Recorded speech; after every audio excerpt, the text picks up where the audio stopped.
تو حقیقتاً تو ادب ہے حق تعالی شانہ کا، عظمت والی ذات اللہ ہی کی ہے، اس واسطے اسی کی بارگاہ میں ادب بھی پیش کیا جائے گا، تواضع للہ۔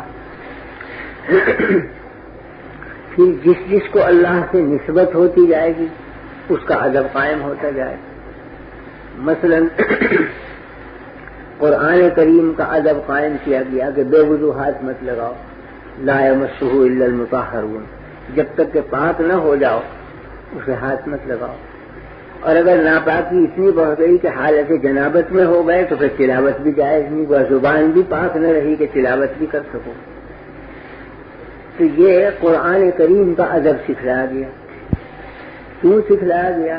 اس لیے کہ اس کلام جو نسبت ہے اللہ سے، اس کا نام ہے کلام اللہ، تو اللہ کا ادب ضروری، تو اللہ کے کلام کا ادب بھی ضروری، کیونکہ اسی کی چیز ٹھہر گئی۔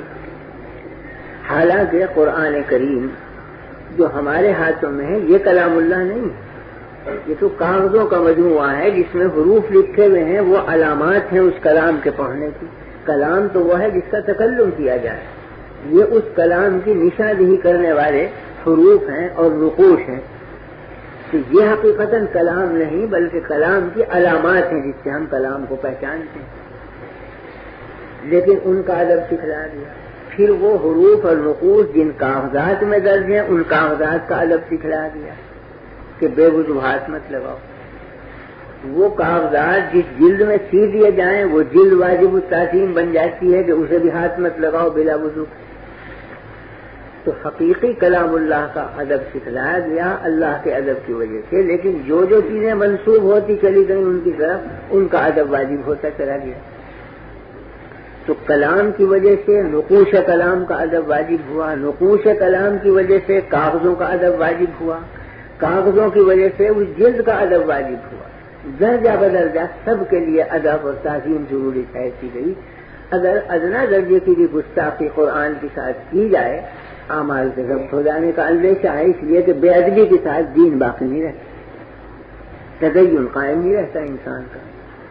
تو اللہ کا ادب واجب تو کلام اللہ کا ادب واجب، کیونکہ کلام اس کا۔ اسی طرح سے جب اللہ کا ادب واجب ہے تو بیت اللہ کا ادب بھی واجب، اللہ کا گھر نسبت ہو گئی اس کی طرف، حالانکہ حق تعالیٰ اس میں رہتے نہیں ہیں، وہ تو جسم سے پاک ہیں، بری ہیں، لیکن نسبت ہے تشریفی یا تجلیات ربانی کا، وہ مرکز ہے۔ تو جب حق تعالیٰ کا ادب ضروری ہے تو اس گھر کا بھی ادب ضروری ہو گیا کہ جو تجلیات ربانی کا مرکز بنا ہوا ہے۔ اور جب اس کا ادب واجب ہوا تو جس مسجد حرام میں بیت اللہ واقع ہے وہ مسجد واجب التعظیم بن گئی، اور اس درجہ بابرکت بن گئی کہ ایک نماز وہاں پڑھی جائے تو 1,00,000 نماز کا ثواب ملتا ہے۔ یہ برکت یہ اس نسبت کی وجہ سے۔ پھر مسجد حرام جس محل میں واقع ہے وہ ہے مکہ، تو مکہ واجب التعظیم بن گیا، اس کا ادب ضروری ہو گیا، اور مکہ واقع حجاز میں تو عرب کا ادب واجب ہو گیا۔ حدیث میں فرمایا گیا کہ حب العرب من الایمان و بغض العرب من النفاق، عرب سے محبت کرنا ایمان کی علامت ہے، عرب سے بغض رکھنا نفاق کی علامت ہے۔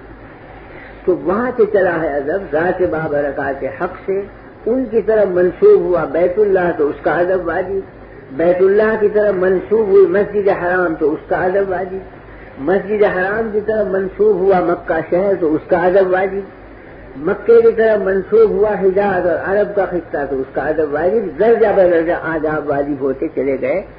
اگر بے ادبی اور گستاخی ہوگی تو وہ جو مکے میں دین اترا ہے اس دین کا باقی رہنا مشکل ہے، وہ تو ادب کے ساتھ ٹھہر سکتا ہے۔